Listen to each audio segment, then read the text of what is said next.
মোবাইলের সবুজ বাতিটা জ্বলে রাত বিরাত,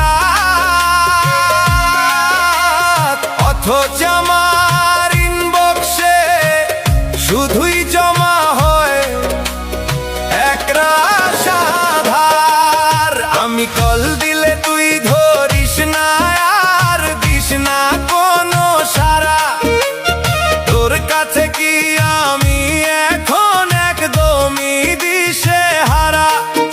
অনলাইনে থাকিস ঠিকই, চলে কথার আদান প্রদান, শুধু আমার মেসেজগুলোই পড়ে থাকে অবহেলায় অম্লান।